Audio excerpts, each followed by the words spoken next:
한번 따라해 보겠습니다. 넘어지지 않도록. 이번 한 주 넘어질 뻔한 일이 참 많았습니다. 우리 성도님들은 알지만 또 유튜브로 보시는 분들 위해서 좀 말씀드리면, 월요일 저녁에 제가 머리가 많이 아파서 이렇게 응급실에 갔더니 혈압이 216이 나왔어요. 그랬는데 다행히 잘 돌아올 수 있었습니다. 부족한 종을 위해서 기도해 주신 우리 성도님들과 하나님 은혜에 다시 한번 감사드립니다. 또 계엄 사태와 123일간의 긴 탄핵 심판으로 온 나라가 참 어려움을 겪고 넘어질 뻔했는데, 이 땅에 자유와 민주주의가 다시 회복되도록 하신 우리 하나님께, 그리고 이를 위해서 그동안 많이 애쓰신 모든 분들께도 깊이 감사를 드립니다. 이번 한 주는 사순절 기간이지만 잠시 다시 온 봄을 만끽해도 참 좋을 것 같습니다. 예수님은 왕, 우리는 장관, 그렇게 새로운 이스라엘에서 한자리 할 꿈을 꾸고 지난 3년 힘들게 다 참고 여기까지 제자들이 왔는데요. 예수님은 마지막까지 나는 참 포도나무여 너희는 가지라, 정말 답답한 소리를 하시고, 내가 너희를 사랑한 것 같이 너희도 서로 사랑하라고 그러십니다. 그러더니 급기야 이제는 내가 너희를 떠나고 남은 너희는 이 세상으로부터 핍박을 받을 것이라, 그렇게 하니 막 제자들의 마음이 그 밤에 막 녹아내렸어요. 서로를 바라보면서 야, 우리 이제 어떡하냐, 지난 3년 그 고생을 다 했는데. 다들 크게 넘어질 뻔했습니다. 예수님 그런 제자들을 보시고 또 그런 저와 여러분을 보시며 이렇게 말씀을 하시죠. 1절의 말씀 다시 들어볼게요. 내가 이것을 너희에게 이름은 너희로 실족하지 않게 하려 함이니. 여러분, 좋으신 예수님은요, 어떤 제자도 실족하는 걸, 넘어지는 걸 원하지 않으십니다. 실망하고 낙심해서 믿음을 저버리는 걸 원치 않으십니다. 저와 여러분 특히나 더 그러고요. 예수님은 제자들이, 그리고 저와 여러분이 넘어지지 않도록 다 준비를 해 주셨어요. 예수님 예고하신 대로 십자가에서 죽으시고 부활하시고 승천하신 뒤에 정말 제자들에게는 세상으로부터 핍박이 왔지요. 제자들은 투옥되었고요, 핍박받았고요. 오늘 요한을 제외한 모든 제자들은 하나둘 다 순교했습니다. 그런데 제자들은 아무도 넘어지지 않았고요, 믿음의 길을 저버리지 않았어요. 어떻게 그럴 수 있었을까요? 제자들 안에 오늘 예수님이 하신 그 말씀이 있었기 때문이죠. 예수님은 세상으로부터 핍박받을 제자들이, 그리고 저와 여러분이 넘어지지 않도록 두 가지를 준비하셨어요. 그 첫 번째, 예수님의 준비한 말씀 2절부터 다시 한번 볼게요. 사람들이 너희를 출교할 뿐 아니라 때가 이르면 물은 너희를 죽이는 자가 생각하기를 이것이 하나님을 섬기는 일이라 하리라. 그들이 이런 일을 할 것은 아버지와 나를 알지 못함이라. 예수님은 제자들한테 사람들이 너희를 출교할 뿐만 아니라 때가 되면 너희를 죽이기까지 하리라 라고 미리 말씀을 다 하세요. 여러분, 이 세상이요, 예수님의 제자들한테 왜 이렇게까지 할까요? 요한복음 15장 18절에 보니까 세상이 너희를 미워하면 너희보다 먼저 나를 미워한 줄을 알라. 너희가 세상에 속하였으면 세상이 자기의 것을 사랑할 것이나 너희는 세상에 속한 자가 아니요 도리어 내가 너희를 세상에서 택하였기 때문에 세상이 너희를 미워하느니라. 예수님이 다가올 그 핍박을 미리 다 말씀을 해주시는데, 그 핍박받는 거는 제자인 너희들 잘못 때문이 아니다. 제자인 너희들이 예수님께 속했기 때문이라는 거예요. 세상이 예수님을 미워하기 때문이래요. 그 세상의 공중 권세 잡고 있는 마귀가 예수님과 예수 믿는 제자들을 미워하기에 세상에 남아있는 너희들에게 핍박과 고난이 올 거라는 것이죠. 세상에 남겨진 제자들을 출교까지 할 거래요. 이 출교라는 말은요, 아포시나고구스라는 이 헬라어인데요, 단순히 회당에서 이렇게 쫓아내는 것을 말하지 않아요. 이 야훼 하나님을 함께 섬기면서 이 민족 의식이 아주 강한 이 유대인 공동체에서 거기서부터 쫓겨났던 것은요, 어떤 보호도 이제는 받을 수 없는, 종교적으로 또한 사회적으로 완전히 매장시켜버리는 가혹한 형벌이었죠. 그런 출교도 너무나 가슴 아픈데 거기에서 그치지 않고 이 세상이 제자들을 죽이기까지 할 거래요. 더 괴로운 건 그렇게 출교당하고 급기야 죽임 당하는 것이 제자들이 죄인이라서 너희들이 하나님께 벌을 받아서 그렇다고 세상이 주장하는 거예요. 그런데 예수님이 뭐라고 하십니까? 아니라라는 거예요. 아니라. 너희들 죄 때문이 아니다. 너희들이 잘못해서가 아니다. 그리고 오늘 예수님은 저와 여러분에게도 분명히 말씀해 주세요. 너희들의 죄 때문이 아니다. 너희들이 잘못해서가 아니다. 그건 세상이 악해서야. 세상이 예수님과 예수 믿는 너희들을 미워하기 때문인 거야. 그런데 세상은 제자들을 핍박하고 출교하고 급기야 죽이기까지 하면서 자신들은 뭐하고 있다고 생각한다고요? 이것이 하나님을 섬기는 일이라고 그렇게 생각한다는 거예요. 어떻게 그래요? 성부 하나님, 아버지와 성자 예수님인 나를 그들이 몰라서, 알지 못해서 그런다는 거예요. 그들은 거짓의 아비, 속이는 영인 마귀에게 속고 있으면서 하나님과 하나님의 아들을 핍박하면서, 그 믿는 제자들을 핍박하면서 자신은 하나님을 섬기는 줄을 안다는 거예요. 참으로 안타까운 일이죠. 그런데 여러분, 바울도 그랬어요. 예수님 알기 전에 바울은 자신이 하는 그 행동이 진정 하나님을 섬기는 일인 줄 생각하고 누구보다 예수 믿는 이들을 핍박하는 일에 앞장섰죠. 급기야 스데반을 죽이기까지 했어요. 그는 누구보다 율법에 정통했지만, 누구보다 종교 생활을 열심히 했지만 정작 아버지 하나님도 아들 예수님도 알지 못했죠. 여러분, 바울만 그런가요? 하나님의 일을 한다고 하면서 하나님의 뜻과는 반대로 행했던 일들이 얼마나 많습니까? 십자군 전쟁이 그랬고, 선교사를 앞세워 식민지를 침략했던 제국주의의 역사가 그랬고, 안타깝게도 지금도 그런 일들은 우리 가운데서 반복되고 있어요. 광화문에 모여가지고 정치적 성향이 다른 이들을 향해서 빨갱이다, 죽여라 이렇게 외치는 사람들, 그들을 보면 100번 양보해서 그게 정치 모임이면 그럴 수 있어요.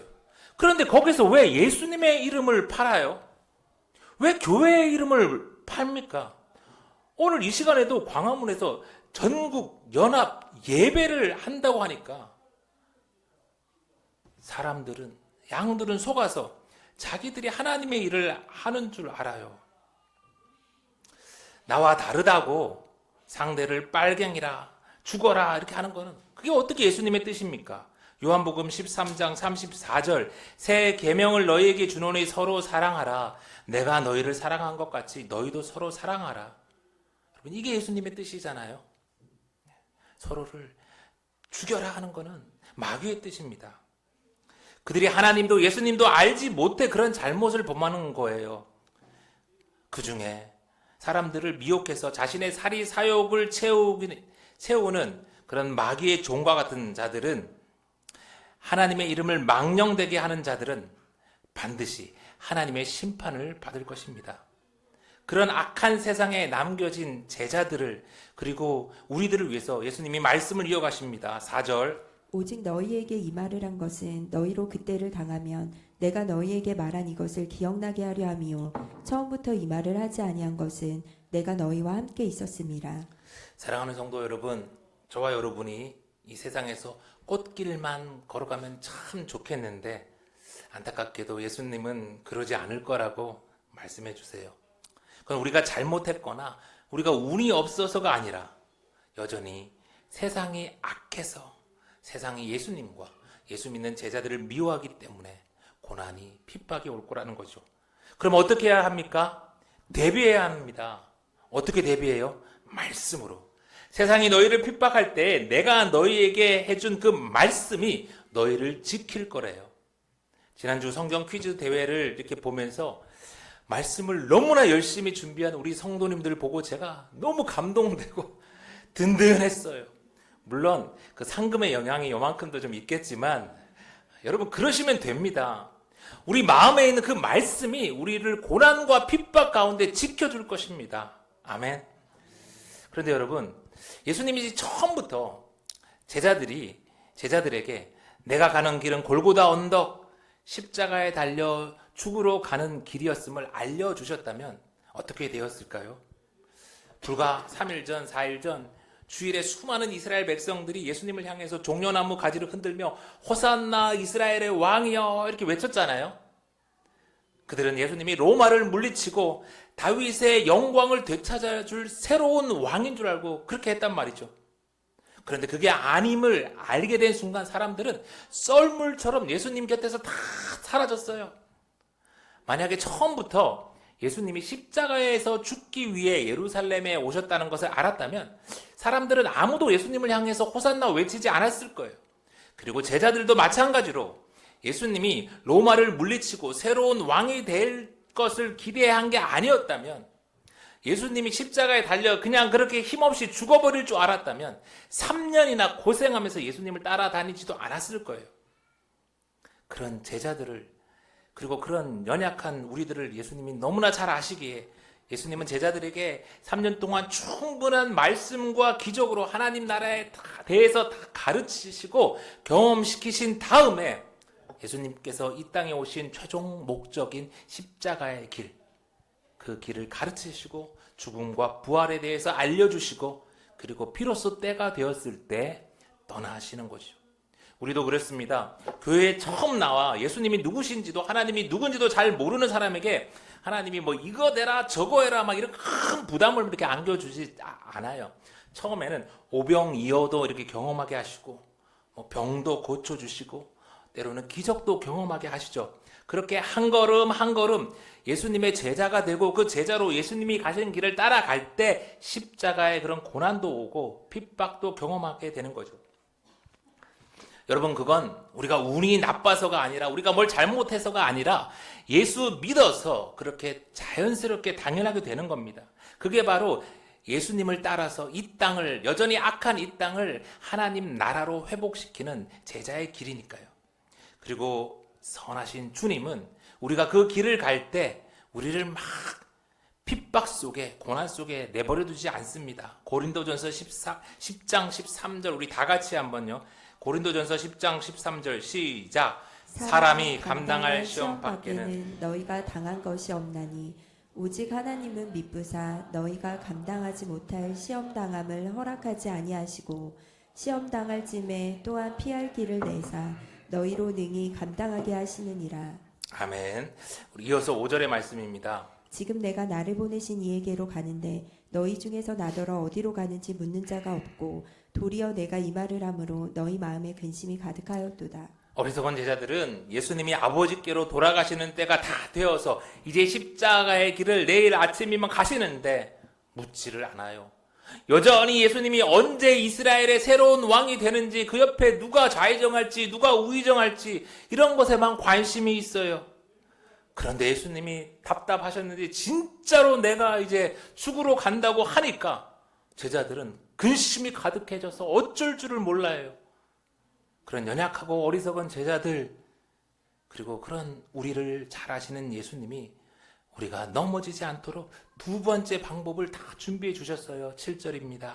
그러나 내가 너희에게 실상을 말하노니 내가 떠나가는 것이 너희에게 유익이라. 내가 떠나가지 아니하면 보혜사가 너희에게로 오시지 아니할 것이요 가면 내가 그를 너희에게로 보내리니. 걱정하는 제자들에게 근심하지 말라고, 내가 떠나는 것이 너희들에게 유익이라고 안심시켜 주셨어요. 여러분, 예수님이 떠나시는 게 왜 제자들에게 더 유익이죠?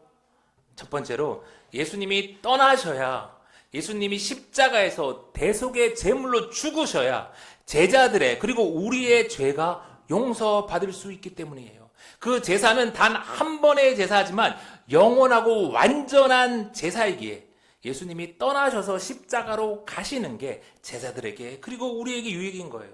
아니, 예수님은 제자들을 떠나서 십자가의 길을 가셔야만 했어요. 두 번째, 예수님이 떠나셔야 이제 성령님이 이 땅에 오시기 때문이죠. 예수님은 하나님이시지만 이 땅에 완전한 인간으로 오셨기에 시간과 공간의 제한을 받으셨어요. 공생의 내내 많아야 수십 명, 수백 명을 만나 가르치셨고 병을 고쳐주시고 기적을 베풀 수밖에 없었어요. 그러나 예수님을 대신해서 이 땅에 새롭게 오시는 보혜사 성령님은 육체가 아니라 영이시기에 시간과 공간의 제약을 받지 않으세요. 언제 어디서나 수십억의 사람들을 동시에 만나고 역사할 수 있으세요. 제자들이 고난 당할 때 예수님은 그 자리에 안 계실 수 있지만 성령님은 언제 어디서나 제자들과 함께하기에 예수님이 떠나시고 성령님이 오시는 게 유익이라는 것이죠. 그런데 예수님 대신해서 오시는 성령님은 핍박받는 제자들을 위해서 구체적으로 무엇을 하실까요? 8절. 그가 와서 죄에 대하여 의에 대하여 심판에 대하여 세상을 책망하시리라. 성령님이 오시면 죄에 대하여 의에 대하여 심판에 대하여 세상을 책망하신대요. 그래서부터는 조금 어려우니까 더 잘 들어주세요. 책망, 엘랭크세이라고 이렇게 번역이 되어 이 단어는요, 세 번역으로 보면 세상의 잘못을 깨우치실 것이다 라는 말이에요. 조금 이제 더 쉽게 이해가 되시죠? 이게 무슨 말입니까? 세상이 아버지 하나님도 아들 예수님도 알지 못하는 자들이 자의적으로 율법을 해석하여서 제자들을 죄인이라 정죄하고 그 가운데 스스로는 의롭다 여기며 다른 이들을 함부로 심판하는 것에 대해서 잘못이라는 것을 성령님이 오셔서 깨우쳐 주신다는 거예요. 25년 4월 4일 오전 11시 22분 헌법재판소가 8대0 만장일치로 윤석열 대통령을 파면했어요. 그동안 지속해서 국회가 죄인이고 자신의 그 내란은 합법한 통치 행위였다고 자기는 의롭다고 주장했고 자신의 권력을 이용한 그 심판을 많이 했지만 이번에 헌법재판소가 윤석열을 책망했어요. 그랬더니 어떻게 되었습니까? 정광훈 말처럼 온 나라가 뒤집어지며 국민저항운동 일어났나요? 아니에요. 돈벌이에 혈안이 된 몇몇만 남아가지고 광화문파 잘못이니 여의도파 잘못이니 서로 핑계 대다가 또 다른 돈벌 국리를 하고 있지 그들은 별로 바람에 나는 겨와 같이 사라져 버렸어요. 계엄 때 주신 잠언 5장 22절의 말씀 여러분 기억하십니까? 악인은 자기의 악에 걸리며 그 죄의 줄에 매이나니 그는 훈계를 받지 아니함으로 말미암아 죽겠고 심히 밀어남으로 말미암아 혼미하게 되느니라. 정말 하나님의 말씀대로 역사가 진행되었어요. 헌법재판소가 파면을 선고하기까지 참 기다리고 견뎌야 되는 시간이 힘들었지만 이 땅에 다시 자유와 민주주의가 회복되고 봄이 온 것처럼 예수님의 제자들이 세상에서 핍박을 받지만 성령님이 오시면 죄에 대하여 의에 대하여 심판에 대하여 모든 것을 새롭게 하신대요. 이제 예수님은 구체적으로 성령님이 어떻게 하시는지를 예수님이 알려주시죠. 9절. 죄에 대하여라 함은 그들이 나를 믿지 아니하며. 여기서 죄라고 번역된 헬라어 하마르티아라는 말은요. 하마르티아인데요. 히브리어는 하타라고도 합니다. 이 구약 성경에서 하타, 이 죄는요. 목표에 실패하다, 목표를 빗나가다라는 뜻으로 쓰였어요. 구약의 베냐민 사람들이 이 물매를 잘 던져서 머리카락 하나도 목표를 빗나가지 않았다. 또 잠언 19장 2절에 보면 급한 결정을 하면 목적지를 하타, 잘못 간다라고 이렇게 쓰여요. 이 하타, 죄는요, 목표를 빗나거나 목표를 이루는데 실패하다는 의미로 사용이 됩니다. 그렇다면 우리 인간의 죄는 뭘까요? 인간이 목표를 빗나가는 일은 무엇일까요? 하나님의 형상대로 지음받은 인간의 목표는 하나님의 형상대로 사는 거예요. 이를 위해서 하나님은 인간에게 십계명도 주시고 율법도 주시고 때로는 선지자들도 보내시고 제사장들도 보내셨어요. 그런데 우리 인간들은 하나님을 사랑하는 데 실패했고 이웃을 사랑하는 데도 실패했죠. 하나님의 형상대로 지음받은 그 인간의 목표에서 벗어났어요. 빗나갔어요. 성경은 바로 그것을 죄라고 해요. 그렇다면 여러분, 우리 인간이 바라보고 따라가야 할 목표, 하나님의 형상은 무엇인가요? 그게 율법인가요? 사람들은 몇 가지 율법을 지키면서 자신은 의롭다 여기면서 다른 사람들을 정죄했어요. 그러나 사람들이 지키는 몇 개의 율법은요, 인간의 목표가 되기에 불완전했어요. 그리고 인간은 무엇보다 그 율법을 온전히 지킬 수 없었잖아요. 그래서 하나님이 하늘 보좌를 버리고 이 땅에 친히 오셔서 인간에게 완전한 율법, 온전한 목표를 새롭게 보여주셨는데 그분이 바로 예수님인 거예요. 그런데 그 예수님을 믿지 않는다?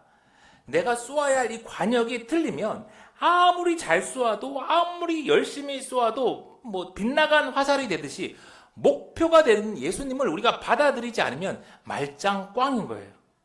아무리 열심히 주의를 지키고 성경을 암송하고 봉사를 해도 예수님 믿지 않으면 빗나간 인생, 죄인이라는 것을 성령께서 오셔서 깨닫게 하신다는 것이죠. 10절입니다. 의에 대하여람은 내가 아버지께로 가니 너희가 다시 나를 보지 못함이요 심판에 대하여라 함은 이 세상 임금이 심판을 받았음이라. 의에 대하여서도 마찬가지입니다. 남들보다 몇 가지 율법 더 잘 지키는 거로 그걸로는 애초부터 이 목표가 잘못됐기에 결코 인간은 의롭게 될 수가 없어요. 관역이 틀린 채 잘못된 길을 가면서 다른 이들을 정죄하고 스스로를 의롭게 여기는 것은 더욱 큰 잘못을 저지르는 거예요. 예수님이 지금 의에 대해서 완전히 새롭게 말씀하세요. 인간이 율법 몇 가지를 지키는 게 의가 아니라 이 땅에 오신 예수님이 아버지께로 가는 게 의롭다는 거예요. 이게 무슨 말이에요? 예수님께서 죄인인 인간을 대신해서 십자가에 죽으심으로 대속의 제물이 되어서 피 흘리셨기에 그렇게 아버지께로 가야 인간은 의롭게 될 수 있다는 거예요. 내가 율법을 잘 지키고 종교 행위를 열심히 해서 의롭게 되는 게 아니라 나의 죄를 대신해서 예수님이 죽으시고 부활하시고 아버지께로 가는 것을 믿음으로, 그 예수님을 믿음으로 의가 되는 거예요. 그리고 성령님께서 우리에게 이것을 깨우쳐 주신다는 거예요. 심판에 대해서도 마찬가지입니다. 예수님은 세상에서 왕노릇하는 마귀의 일을 멸하기 위해 오셨어요. 예수님께서 십자가에서 내가 다 이루었다 말씀하시고 돌아가셨을 때 죄인들을 위한 대속의 제사뿐만 아니라 세상 임금인 마귀에 대한 심판도 이루어졌어요. 그동안 마귀는 죄와 사망 권세로 세상에서 왕노릇했지만 예수님께서 십자가에서 죽으시고 부활하심으로 마귀도 심판받았어요. 로마서 8장 1절 다 같이 그러므로 이제 그리스도 예수 안에 있는 자에게는 결코 정죄함이 없나니 이는 그리스도 예수 안에 있는 생명의 성령의 법이 죄와 사망의 법에서 너를 해방하였습니다.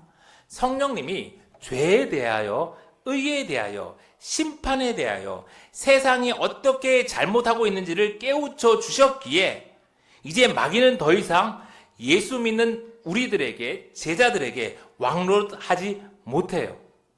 그러니 우리는 야고보서 4장 7절의 말씀, 그런즉 너희는 하나님께 복종할지어다 마귀를 대적하라 그리하면 너희를 피하리라. 말씀대로 하나님께 복종하고 마귀를 대적하면 돼요. 죄에 대하여, 의에 대하여, 심판에 대하여 세상의 잘못을 깨우치시는 우리 성령님과 함께 이미 고난당하고 핍박당했지만 승리했던 예수님의 제자들처럼 이제 우리도 넘어지지 말고 승리합시다. 이제 말씀을 마쳐요. 좋으신 예수님은 사랑하는 제자들이 고난과 핍박으로 넘어지지 않도록 다가올 미래에 대해 말씀해 주셨고 또 모든 것을 새롭게 하시도록 성령님을 보내주셨습니다. 그러니 우리 두려워하지 맙시다. 넘어지지도 맙시다. 때가 되면 우리를 핍박하던 세상이 심판받을 것이에요. 33절 예수님의 마지막 말씀, 이것을 너희에게 이르는 것은 너희로 내 안에서 평안을 누리게 하려 함이라. 세상에서는 너희가 환난을 당하나 담대하라. 내가 세상을 이기었노라. 오늘도 세상을 이기신 예수님을 믿고 성령님과 동행하며 넘어지지 않고 승리하는 예수 생명교회 다 되기를 간절히 소망합니다.